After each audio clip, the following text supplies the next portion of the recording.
Vještačka inteligencija, cyber sigurnost, digitalizacija bili su u fokusu kongresa VR Developers. Jedan od najvećih tehnoloških skupova u Berlinu je privukao gotovo 10.000 posjetilaca. Ja sam Jakov Avram, gledate Jazeera Business. O internet sigurnosti razgovaramo sa Sergejom Epom iz kompanije Palo Alto Networks. Mr. Ep, welcome to Jazeera Business. Thanks for having me here. Is cyberspace in better shape now than 10 years ago, for example, when we speak about security? So I think currently we're in a transformation phase in cybersecurity. In the same way like we're transforming our businesses, everything is becoming digitalized, right? If you just consider the numbers, how many devices, digitalized devices are coming to the market, it's just insane because we see a doubling effect, from currently 15 billion connected devices to 50 billion connected devices, and then in a few years, in 2030, already 1 trillion connected devices. The attack surface is growing. So right now we are at 1.5% of the digitalization journey. And the same way we need as well to transform the cybersecurity because we tend to say that digitalization and cybersecurity are two sides of the same coin. So you have to invest the same time and the same amount and efforts as well in cybersecurity. Therefore, we see that attacks are growing in the way that we see around 200, 300 1,000 attacks per day.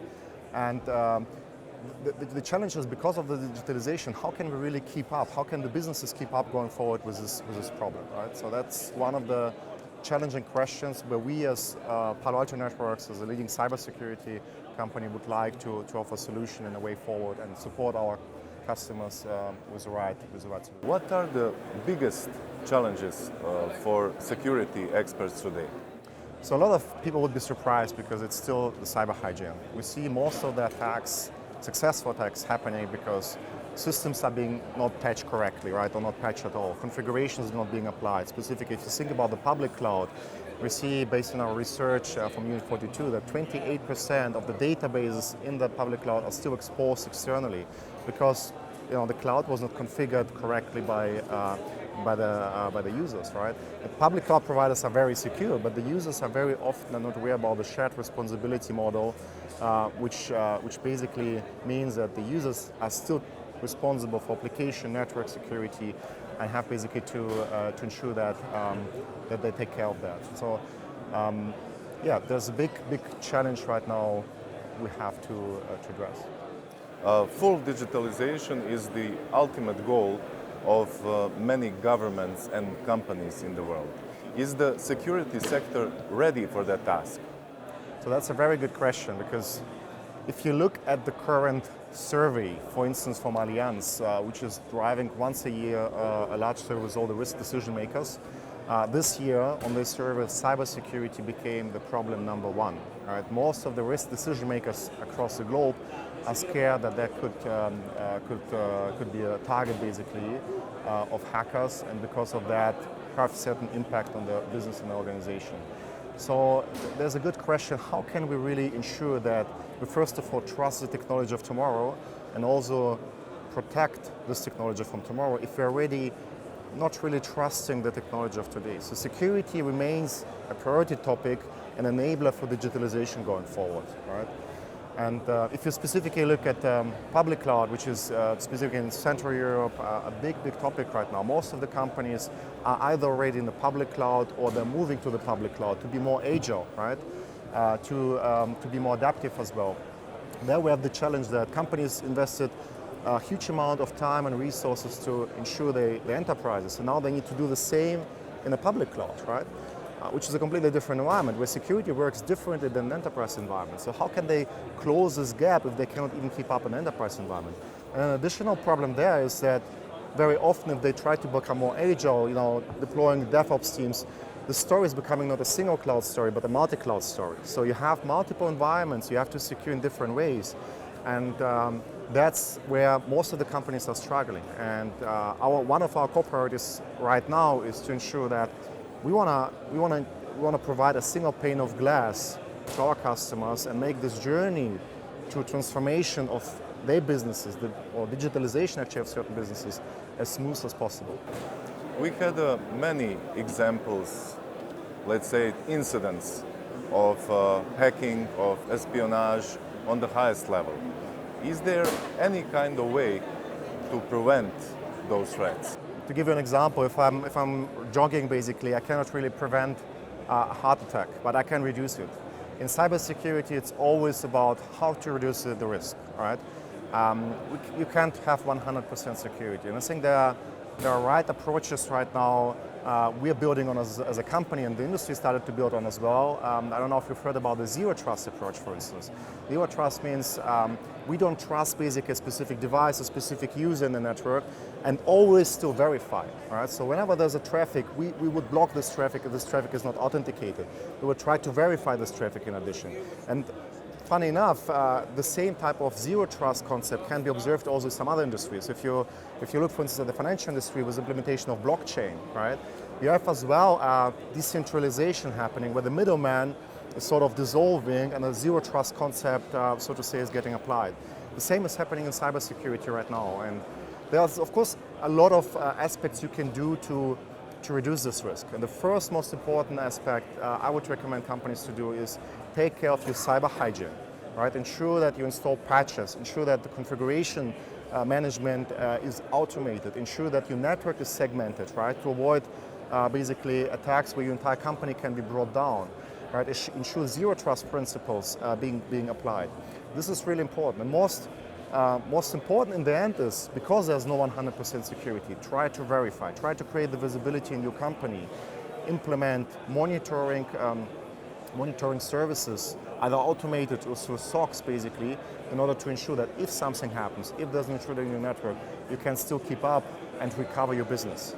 Because this is where the most businesses are not prepared. I was just on a panel with a group CEO of one of the largest insurances in the world, and we talked about these topics, right? And he brought this up, like if you have a big environment with multiple legal entities, it is very, very challenging to understand how you can recover from a specific threat, right? Or from a specific incident which hit your organization. So this is going to become one of the key questions for businesses going forward. And ultimately there, all the principles I've listed, as well as automation, are going to play a vital and important role in the future. And there is a big issue of basic human right, privacy. Is there a way to secure user data, especially on social networks, on those kind of platforms? Yeah.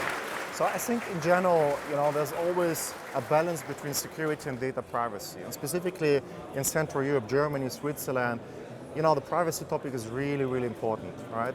And on the other hand, a lot of companies, a lot of decision makers still feel that it's important to have data centers in the country, and we are providing this as a company, for instance, to store the data of customers in this country.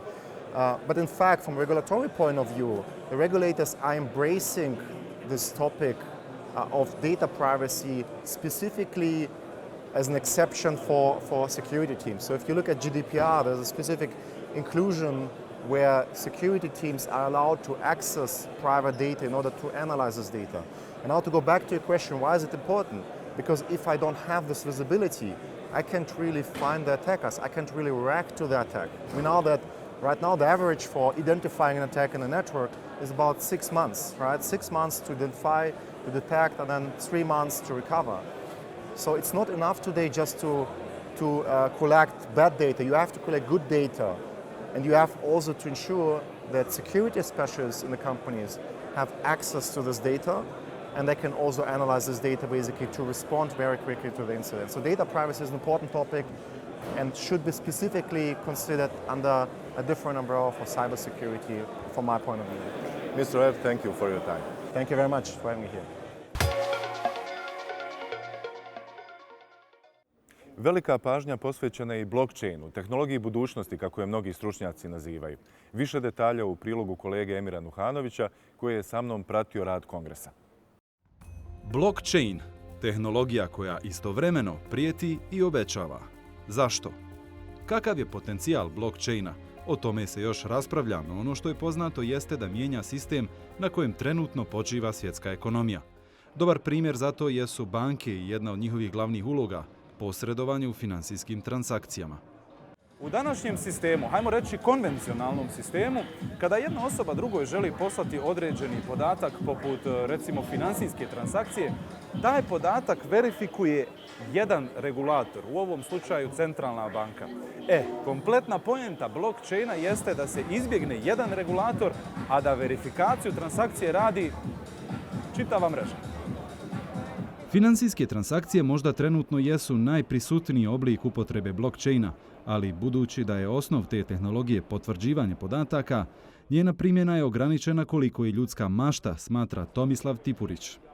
Bilo koji princip ugovaranja, bilo da su to takve stvari koje su dosta se ticale države ili nekakva druga ugovaranja među poslovnim subjektima ili među privatnim osobama, se mogu riješiti takozvanim smart contractingom. Dakle, smart contracting je jedan od pojmova prve primjene blockchaina koja je danas praktično već počela živjeti u naprednim državama. Na jednoj od najvećih evropskih IT konferencija We Are Developers, koja je ove godine održana u Berlinu, blockchain tehnologija zauzela je posebno mjesto. Ono što stručnjaci poručuju jeste da je bojazan državnih institucija prema tehnologiji koja im oduzima mogućnost kontrole i nadzora nad informacijama zapravo neosnovana. Obično se razgovara o tome je li blockchain zamjena za način na koji danas čuvamo podatke. Ne mislim da ih mijenja, već da ih nadopunjuje. Na primjer, kod naših klijenata vidimo da u većini slučajeva moraju zadržati postojeći oblik čuvanja podataka, poput clouda ili arhiviranja na određeni server, jer blockchain im ne omogućava da na neki novi način pohranjuju podatke, već im otvara novi oblik upotrebe određenih podataka. Tako da blockchain ne zamjenjuje postojeće modele, već ih nadograđuje. Developeri iz zemalja regije ne zaostaju za novim tehnološkim trendovima. IT kompanije iz ovog dijela Europe uveliko razvijaju proizvode zasnovane na blockchain tehnologiji. Dokaz tome je i sam broj IT stručnjaka na ovogodišnjoj konferenciji We Are Developers.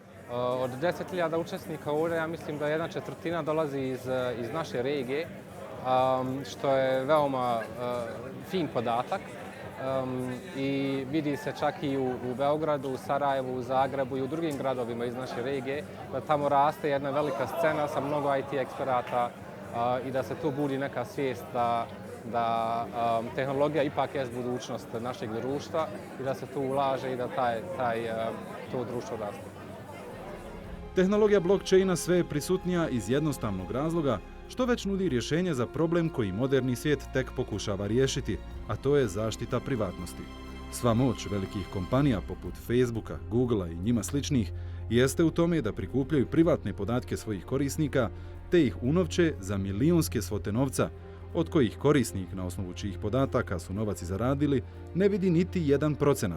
U novoj tehnološkoj eri te uloge se mijenjaju, tako da vi i samo vi imate mogućnost da odredite koje informacije o sebi ćete podijeliti s drugim subjektima i, ako je takva priroda posla, koliko ćete vlastite privatnosti i naplatiti. Emir Nuhanović, Jazeera Business, Berlin.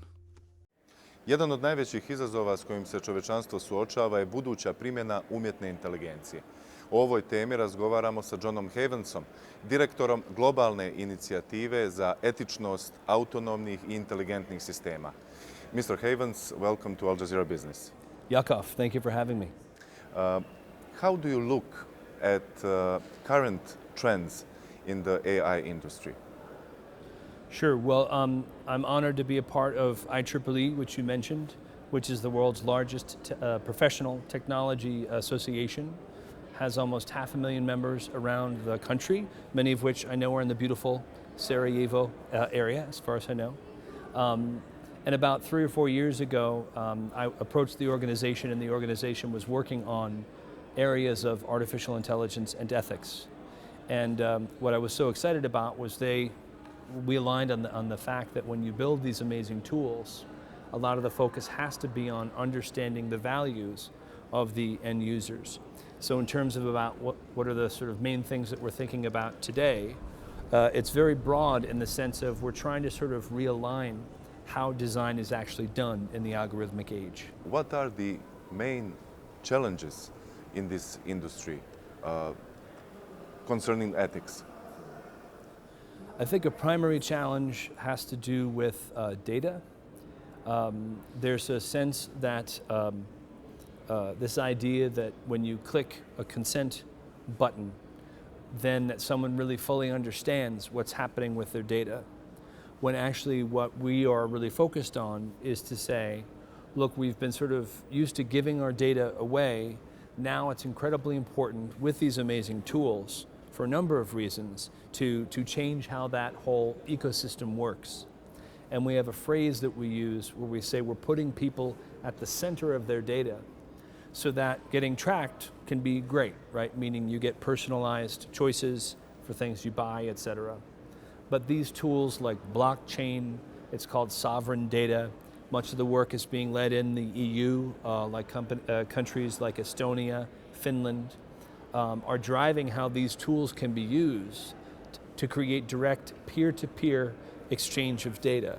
And so what that means is we can be tracked for, say, our actions, right? But then we also have tied to our identity a way of saying, even at an algorithmic level, well, these are my terms and conditions. And it becomes a new way, an always on way, that we can speak to the governments and the businesses as well as each other in ways that really build trust. So the main thing that really is a through line for all of our work, and it's a concern, but it's also a wonderful opportunity, is this idea, the fundamental idea of data. Can these technologies, in their perspective in the future, can they be regulated? And who should do that? Governments, independent bodies, or someone else? Well, it's a great question. I mean, I think in one sense, there's a lot of fear about the word regulation, which I understand, because businesses or governments, oftentimes you'll hear the phrase, don't hinder innovation, right? But I think there's also an opportunity to say, what are the biggest societal goals and values that we have? And oftentimes innovation is only framed in financial terms, which makes sense, right? There's nothing wrong with money. But when there is not just a focus on profits or money, but an exponential focus, right? Then there's an opportunity to lose focus, right? Where we then may not pay as much attention to, say, the environment or people, like mental health. And this is a wonderful time to just say, can we spread, as it were, the lens or widen the lens of how we value or even take measure of, like metrics, formal metrics, of what we say society values. And what's so encouraging is in places like the OECD, which just released these AI principles that 40 or so countries have signed. The OECD has a thing called their Better Life Index. Similarly, the UN has their Sustainable Development Goals. Bhutan has what they call gross national happiness. All these things are not meant to say, here's one metric to rule them all, but a wider sense of like, are we taking care of all the aspects of who we are and all the aspects of our planet, along with making sure that we have the money to generate them to be made. Are the manufacturers aware of the things that could go wrong with their products? I think manufacturers are, and I think you mentioned regulation earlier. I'm part of the IEEE Standards Association. Really proud to be working there.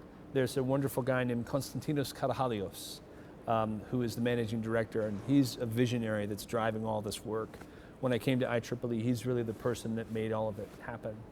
And I bring him up because standards are a tool I didn't understand until 4 or 5 years ago. Whereas at least IEEE standards, they're global in nature. They're what's called consensus driven, which means all of us here get together, you and your awesome crew from Sarajevo and me and my son from New Jersey.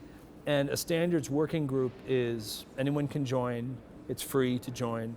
And for 2 or 3 years, you get 50, 60, 70 global experts talking about these issues so that you come to consensus, and by the end, the real reason that standards are adopted is because they're valuable. Now, they're not mandated. Sometimes, I'm being very general, but in general, standards aren't mandated as law, but they oftentimes form what's called soft policy. And soft policy means that you would adopt a standard that I've written because you read it and you say, did they have other people like me that understand my needs and my business, my country, who helped write this? And if the answer is yes, then what a good standards working group has done is saved you, in that case, 3 years of time. So in terms of people recognizing the risks, our focus is, of course, to say you must understand the risks, right? We have to protect people from risk and harm. But also by asking the questions that you have in a standards working group, by asking the questions of what are the end values of the people you're building for, or how do you protect their human rights, you know, where those are law. There's so many questions you ask that then the answers actually provide this wonderful world of innovation, both for business, but also about how to bring them value that may not always be measured in only financial terms, which then means manufacturers don't have to be focused on how are we causing harm, and the shift can be is how can we bring joy and delight and you know, really think about society long-term, a word that's called flourishing, or in Greek is eudaimonia.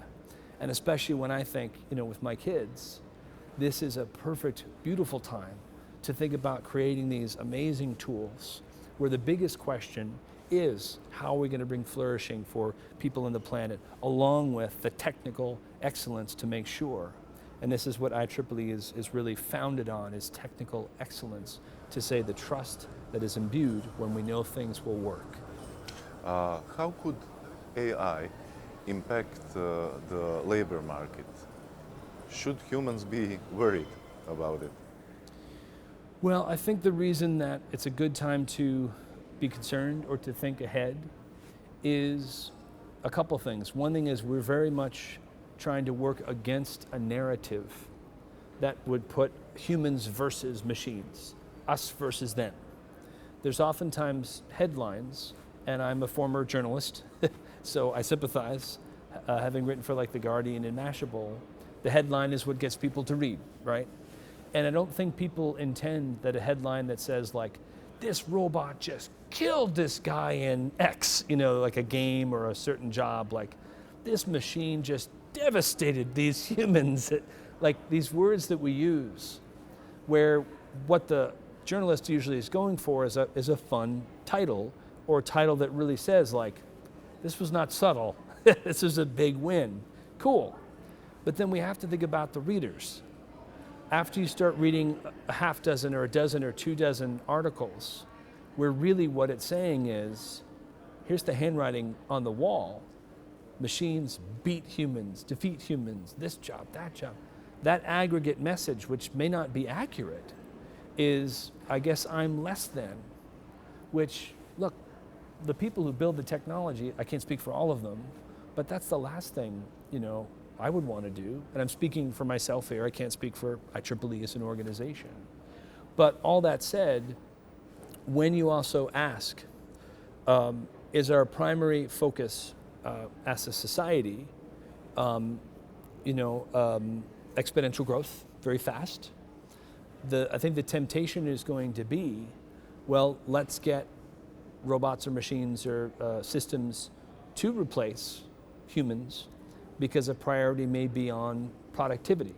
And the reason I say productivity, not just exponential profits, is it's very tempting because machines, a lot of machine learning are phenomenal. And I'll say, I'm using air quotes, but better than humans at certain tasks. So I am thrilled to think about a future where, for instance, some wonderful positive examples, certain lawyers won't have to look through case study books and destroy their eyes, you know, because of machine learning. Or I just heard about, there's an amazing organization called Crisis Text Line, which uses machine learning when people call and they're struggling with suicidal thoughts. The machine learning has recognized with the people working on the company, which words would really mean that someone may be about to do something harmful to themselves. Well, that's a glorious example of how people and these amazing tools can work together. But those answers are well thought out. Those questions about how will this work are considered, and that's what we're urging. Versus, which I get, this is really cool tech. Let's get it out there as fast as we can. And if the main thing is why? Well, because it's going to make a lot of money and it's cool. Like, I totally get it. I get it. I'm a geek. But there has to be the other question, which is, it'll make money, is it cool? Is it going to not just harm people, but is the priority to help them? Mr. Havens, thank you for your time. Yakov, thank you. How do you say thank you in your language? Hvala. Hvala? Yes. Hvala Yakov.